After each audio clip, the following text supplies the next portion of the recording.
Hello friends, तो आज हम देखेंगे स्मॉल फूड, जहाँ तो ऐसी स्पीसीज आपस में मिलती हैं जो दोनों एक दूसरे के अस्तित्व से बिल्कुल अनजान हैं और इससे उनकी लाइफ एकदम से बदल जाती है। तो अगर आपको ये मूवी पसंद आए तो प्लीज हमें लाइक एंड सब्सक्राइब करना ना भूलें। तो मूवी शुरू होती है हिमालय के एक पहाड़ से, जिसके ऊपर यतीस का एक गाँव बसा हुआ है। दुनिया की नजरों से छुपी हुई इनकी अपनी एक लाइफ है और ये सब यहाँ हंसी खुशी से रहते हैं। सभी यतीस स्टोन्स पर लिखे कुछ रूल्स को फॉलो करते हैं, जिन्हें लागू करने की जिम्मेदारी उनके लीडर स्टोन कीपर की है। येतिस को बताया गया है कि उनकी दुनिया एक बड़े से याक से पैदा हुई है और बादलों से घिरी हुई इस दुनिया को बड़े बड़े मैमथ्स रन करते हैं। स्टोन्स के हिसाब से बादलों के नीचे कुछ नहीं है और दुनिया को चलाते रहने के लिए उन्हें इन मैमथ्स को आइस खिलानी पड़ती है ताकि वो ओवरहीट ना हो। एक और रूल के हिसाब से वो हर सुबह एक बेल बजाते हैं, क्योंकि उन्हें लगता है कि इसी वजह से सूरज निकलकर उन्हें रोशनी देता है और इस काम की जिम्मेदारी है डोरगल नाम के एक यती की। यही हम डोरगल के बेटे मीको को देखते हैं, जो हर सुबह इस काम में अपने डैड की मदद करता है और एक दिन खुद भी उनकी जगह लेना चाहता है। मीको को स्टोन्स के रूल्स पर बहुत विश्वास है और एक दिन स्टोन कीपर उसे बताता है कि अब से वो बेल बजाने की प्रैक्टिस कर सकता है। मीको अपनी ट्रेनिंग शुरू करता है और कई बार फेल होने के बाद फाइनली वो बेल की तरफ जाने लगता है। तभी उसकी नजर स्टोन कीपर की बेटी मिशी पर पड़ती है और डिस्ट्रैक्ट होकर वो बेल से टकराने की बजाय पहाड़ की दूसरी तरफ जा गिरता है। वहाँ वो एक प्लेन को अपनी ओर आते हुए देखता है, जो असल में क्रैश होने वाला है, और उससे डर कर भागते हुए मीको उसकी चपेट में आ जाता है। प्लेन के रुकते ही पायलट उससे निकलकर दूर जा गिरता है और मीको उसे करीब से देखने जाता है। वो दोनों एक दूसरे को देखकर जोर से चिल्लाते हैं, क्योंकि इससे पहले वो एक दूसरे को बस एक मिथ समझते थे। मीको उसके छोटे पैरों को देखकर कहता है कि तुम तो एक स्मॉल फुट हो, जिसके बारे में उसने कई कहानियां सुनी हैं। और तब एक हवा का झोंका पायलट को वहाँ से दूर ले जाता है। मीको भागकर ये बात गांव वालों को बताने जाता है और वो भी एक स्मॉल फुट के बारे में सुनकर बहुत हैरान होते हैं। फिर वो सबको लेकर उस क्रैश वाली जगह आता है, लेकिन उनके पहुंचने से पहले ही वो प्लेन फिसलकर पहाड़ से नीचे गिर जाता है।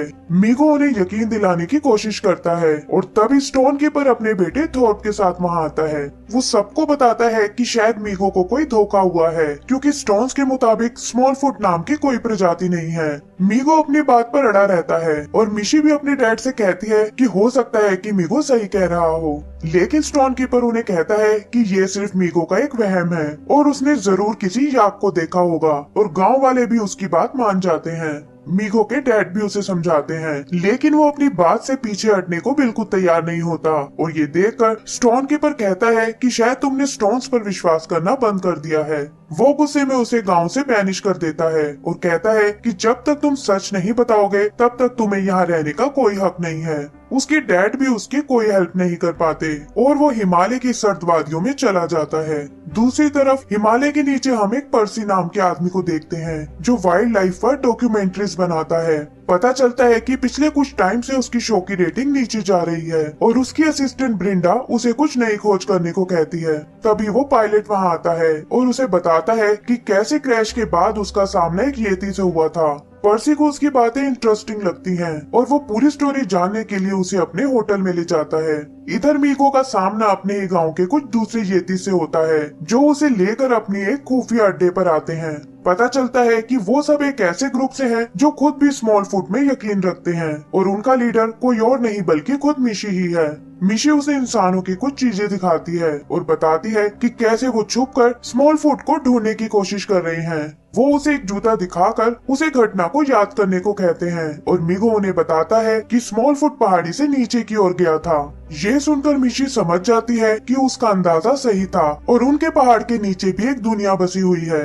मीको उन्हें पागल समझता है, क्योंकि उसे अभी भी लगता है कि स्टोन्स के मुताबिक वहाँ नीचे कुछ नहीं है और वो वहाँ से जाने लगता है। तब मिशी उसे कोई नेचर की बनाई कुछ अमेजिंग क्रिएशंस दिखाती है और कहती है कि नीचे एक नई दुनिया उसका वेट कर रही है और वो उसे एक रस्सी से लटकाकर नीचे ले जाने लगते हैं। तभी थॉर्प वहाँ आ जाता है और मिशी और उसके दोस्त उससे डरकर रस्सी को छोड़ देते हैं। मीगो बादलों से होता हुआ सीधे नीचे जा गिरता है और उसे देखकर बहुत हैरानी होती है कि यहाँ भी एक अलग ही जीवन है। तभी उसे वो प्लेन दिखाई देता है और उसके साथ फिसलते हुए वो पर्सी के होटल तक आ जाता है। इधर पर्सी ब्रिंडा को बताता है कि शायद पायलट की येती वाली स्टोरी उनके काम आ सकती है और उसे अपना खरीदा हुआ एक येती सूट दिखाता है। वो ब्रिंडा को इसे पहनकर येती की एक्टिंग करने को कहता है और समझाता है कि इससे फेमस होने के साथ साथ वो बहुत सारे पैसे भी कमा सकते हैं। फिर वो ब्रिंडा से अपनी मदद करने को कहता है, लेकिन देखता है कि वो और येती वाला सूट दोनों गायब हैं। आगे हम मीको को देखते हैं जो होटल के पास पड़े एक जूते को चेक कर रहा है और तभी पर्सी वहाँ से बाहर आता है। पर्सी को लगता है कि शायद ये ब्रिंडा है जो उसकी मदद करने को तैयार हो गई है और कहता है कि तुम एकदम असली येती लग रही हो। येती भी उससे हेलो बोलता है और उसकी गुर्राहट सुनकर पर्सी को लगता है कि शायद ब्रिंडा ने एक वॉइस चेंजर लगाया है। यहाँ समझ आता है कि येती और इंसान एक दूसरे की भाषा नहीं समझ सकते और पर्सी इसे एक नाटक समझकर ये सब रिकॉर्ड करने लगता है। तभी उसकी नजर ब्रिंडा पर पड़ती है जो वहाँ से जा रही है और वो समझ जाता है कि उसके सामने एक असली येती खड़ा है। ये देखकर उसकी हालत खराब हो जाती है और वो ठीक से चिल्ला भी नहीं पाता। मीको उसे समझाने की कोशिश करता है कि वो यहाँ उनसे दोस्ती करने आया है, लेकिन पर्सी डर के मारे एक डार्ट गन से उस पर हमला करता है। उनकी इस भागने में वो डार्ट उल्टा पर्सी को ही लग जाती है और वो बेहोश हो जाता है।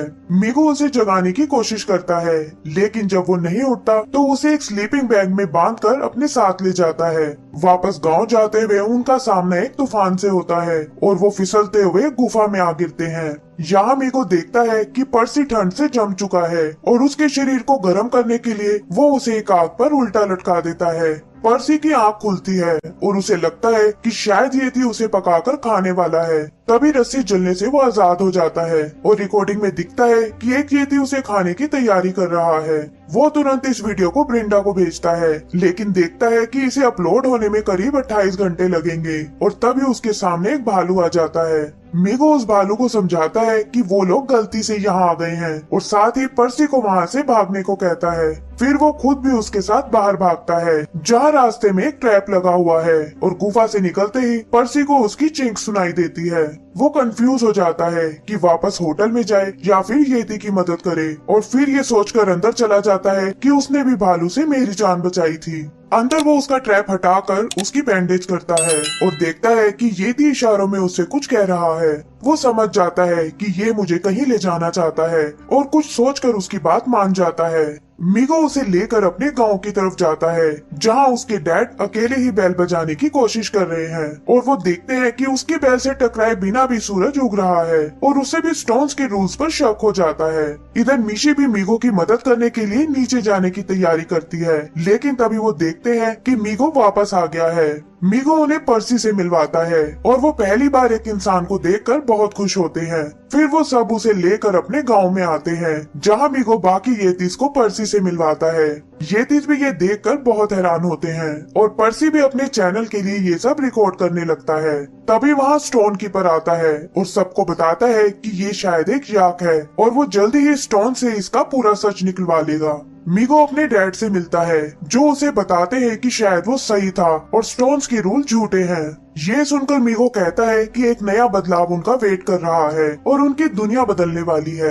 आगे के कुछ सीन्स में हम देखते हैं कि येतीस पर्सी के कल्चर के बारे में सीखते हैं और वो भी उनके साथ मिलकर बहुत मजे करता है। स्टोन कीपर को लगता है कि इससे येतीस का स्टोन्स में विश्वास खत्म हो जाएगा और वो मीको को अकेले में मिलने के लिए बुलाता है। वो उसे पुराने स्टोन कीपर्स की स्टैचू दिखाता है और फिर एक गुफा के रास्ते से पहाड़ के नीचे बनी एक गुफा में ले आता है। यहाँ मीको को सच्चाई पता चलती है कि कैसे येतीस भी एक टाइम पर नीचे जमीन पर रहते थे, लेकिन फिर इंसानों ने शैतान समझकर उन पर हमला करना शुरू कर दिया और वो बचने के लिए इस पहाड़ पर चढ़ आए। बाकी येतीस ये गलती दोबारा ना करे इसीलिए उन्होंने स्टोन्स पर कुछ रूल्स बनाने शुरू कर दिए और तब से जरूरत पड़ने पर वो इसमें नए रूल्स ऐड करते आ रहे हैं। फिर वो मीको को नीचे बनी मशीन्स दिखाता है और पता चलता है कि जिन बादलों से उनका पहाड़ घिरा हुआ है वो असल में स्टीम के बादल हैं। स्टोन कीपर बताता है कि जो भी काम येतीस करते हैं उन सब से यहाँ स्टीम जनरेट होती है ताकि वो इंसानों की नजरों से छिपे रह सके।